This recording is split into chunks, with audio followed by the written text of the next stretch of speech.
1929 के लाहौर अधिवेशन में हमने पढ़ा कि जवाहरलाल नेहरू पहली बार इसमें अध्यक्ष बनाए गए थे। पूर्ण स्वराज का प्रस्ताव पारित किया गया था। 26 जनवरी 1930 को स्वतंत्रता के रूप में मनाया जाएगा, ये डिसाइड किया गया। सिविल डिसोबीडियंस मूवमेंट चलाया जाएगा और इसकी जिम्मेदारी गांधी जी को दे दी गई थी। गांधी जी ने 31 जनवरी 1930 को लॉर्ड इरविन के सामने अपनी 11 मांगे रखी। यदि ये मांगे नहीं मानोगे तो हम आपके 12 मार्च से सिविल डिसोबीडियंस मूवमेंट शुरू कर देंगे। मांगे क्या थी, मैंने बताई थी आपको। लैंड रेवेन्यू में को 50% रिड्यूस कर दो, जो मिलिट्री एक्सपेंडिचर है उसको 50% रिड्यूस कर दो, हाई सैलरीड ऑफिसर्स जो है उनके नंबर में 50% रिड्यूस कर दो।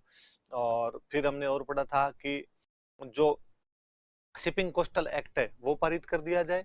जो फॉरेन क्लोथ्स आते हैं उन पे स्पेशल इंपोर्ट ड्यूटी लगा दी जानी चाहिए और जो रुपए का मूल्य है उसको डीवैल्यू कर दिया जाना चाहिए। और जो नमक कर लगता है उसको समाप्त किया जाना चाहिए। लिकर बैन की जानी चाहिए। पॉलिटिकल प्रिजनर्स जो है वो रिलीज किए जाने चाहिए। गुप्तचर व्यवस्था बंद की जानी चाहिए और सेल्फ डिफेंस के लिए इंडियंस वेपन्स कैरी कर सकते हैं। ये गांधी जी 11 मांगे थी। इरविन को नहीं माननी थी, उन्होंने नहीं मानी, तो हमने सविनय अवज्ञा आंदोलन शुरू किया। तो उसके क्या कारण थे, तो मैंने बताया था। नॉन कॉपरेशन मूवमेंट को एक लंबा समय बीत चुका था, जनता मांग कर रही थी। स्वराज पार्टी लेजिस्लेचर के अंदर जाके गलत सरकारी नीतियों का अपोज करती है, इससे जनता के अंदर राजनीतिक चेतना आती है। साइमन कमीशन और लालाजी की हत्या कर दी गई। साइमन कमीशन में एक भी भारतीय नहीं था, भारतीय नाराज थे इस बात से। लालाजी की हत्या से भारतीयों का असंतोष और ज्यादा बढ़ गया था। उसके बाद नेहरू रिपोर्ट थी वो इग्नोर कर दी गई थी, इस वजह से हम नाराज थे। लाहौर अधिवेशन में जब टोटल इंडिपेंडेंस की बात की गई तो हमारा कॉन्फिडेंस बढ़ गया था। इमीडिएट कोज ये था कि गांधी जी की जो 11 डिमांड्स है उनको ओवरलुक कर दिया गया था। फिर हमने और पढ़ा कि उस समय कम्युनिस्ट मूवमेंट चल रहा था, जिससे किसान और मजदूर राजनीतिक रूप से जागृत हो गए थे। उस समय रिवोल्यूशनरी मूवमेंट चल रहा था, इसलिए युवाओं के अंदर जोश था। नमक कानून की वजह से भारतीय परेशान थे ही। और एक हमने और पढ़ा था कि 1929 का जो ग्रेट रिसेशन था उसकी वजह से अनएम्प्लॉयमेंट बहुत ज्यादा बढ़ गई थी, इससे युवाओं के अंदर रोष था, युवा भी आंदोलन में भाग लेना चाहते। इसलिए गांधी जी ने उसी तत्व को पकड़ा और गांधी जी ने नमक यात्रा की। 12 मार्च से 6 अप्रैल के बीच वो साबरमती आश्रम अहमदाबाद से दांडी तक की 240 मील की यात्रा करते हैं। अपने 78 सहयोगियों के साथ वो ये यात्रा शुरू करते हैं, जिसमें उनके साथ एक अमेरिकन पत्रकार वेब मिलर भी शामिल था। 6 अप्रैल को वो लोग दांडी पहुंचे और वहां जाकर उन्होंने नमक कानून तोड़ दिया। धीरे धीरे पूरे भारत में ऐसी नमक यात्राएं निकली। तमिलनाडु में तंजोर के तट पर श्री राजगोपालाचारी ने त्रिचनापल्ली से वेदारण्यम के बीच ये यात्रा की। वाइकोम सत्याग्रह के दो नेता माधवन और केलप्पन ने केरल में कालीकट से पयानूर के बीच ये यात्रा की। असम के लोगों ने सिलहट से नोआखली के बीच में ये यात्रा की।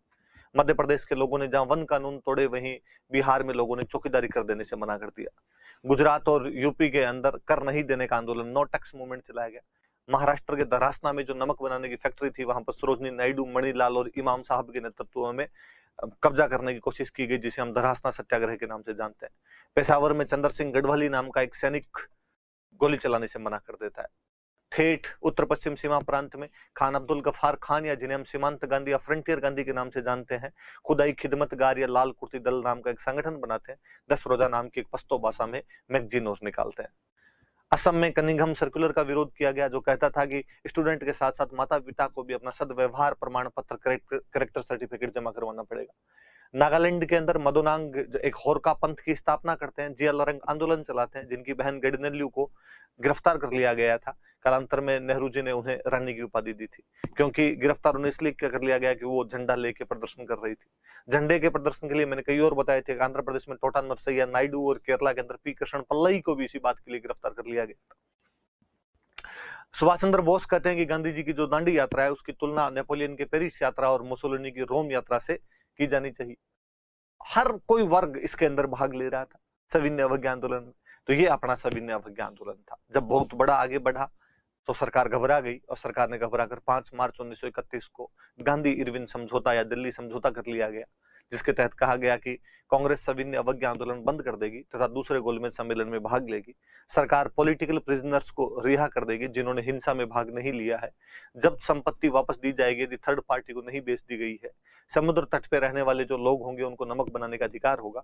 और कांग्रेस जो डिमांड कर रही थी कि पुलिस ने जो एक्शन लिए हैं उसकी फेयर इंक्वायरी होनी चाहिए, कांग्रेस वो डिमांड को विड्रॉ कर लेती है। कराची में अधिवेशन हुआ 1931 का, वल्लभ भाई पटेल अध्यक्ष थे और उस अधिवेशन में स्वीकार कर लिया गया कि हम दूसरे गोलमेज सम्मेलन में भाग लेंगे। ये गोलमेज सम्मेलन 3 हुए थे, 1930, 1931 और 1932। कांग्रेस केवल दूसरे के अंदर भाग लेती है। उसमें कांग्रेस की तरफ से केवल गांधी जी जाते हैं। गांधी जी राजपुताना नामक जहाज पर चढ़कर वहां पर गए थे, लेकिन गोलमेज सम्मेलन में हमारी बात बनी नहीं। गांधी जी की इस यात्रा का फ्रैंक मॉरिस ने वर्णन किया है। गांधी जी ब्रिटिश किंग से भी मिलकर आए थे वहां पर, लेकिन वापस आकर गांधी जी ने सविनय अवज्ञा आंदोलन वापस शुरू कर दिया 1932 में, लेकिन 1934 तक जाते जाते सविनय अवज्ञा आंदोलन वापस ले लिया गया, खत्म हो गया था। क्या महत्व है इसका? ये भारत का पहला बड़ा अहिंसक जन आंदोलन था, जिसका विस्तार पूर्व से पश्चिम तक हुआ था, जो असम से लेकर उत्तर पश्चिम प्रांत तक फैल गया था। इस आंदोलन में समाज के सभी वर्गों ने बढ़ चढ़कर भाग लिया था। विशेषकर मजदूर और पूंजीपति इस आंदोलन में बड़ी संख्या में शरीक हुए थे, यहां तक कि बच्चे भी शामिल थे। कहते हैं गांधी जी ने लड़कों के लिए वानर सेना और लड़कियों के लिए मंजरी सेना बनाई थी। इसके अंदर यह आंदोलन गांवों के अंदर बेहद लोकप्रिय हुआ था। पहली बार हम पूर्ण स्वराज के मुद्दे पर आंदोलन कर रहे थे। पहली बार अंग्रेजी सरकार हमें बराबर बिठाकर आंदोलन कर रही थी। यूथ की एनर्जी जो नेगेटिव वेज के अंदर जा रही थी, उसे एक पॉजिटिव रास्ता मिला, एक दूसरा ऑप्शन मिला था उसे। इस आंदोलन का ये परिणाम था, ये दबाव था कि अंग्रेजों को 1935 के अंदर भारत में सुधार करने पड़ गए थे। Government of India act 1935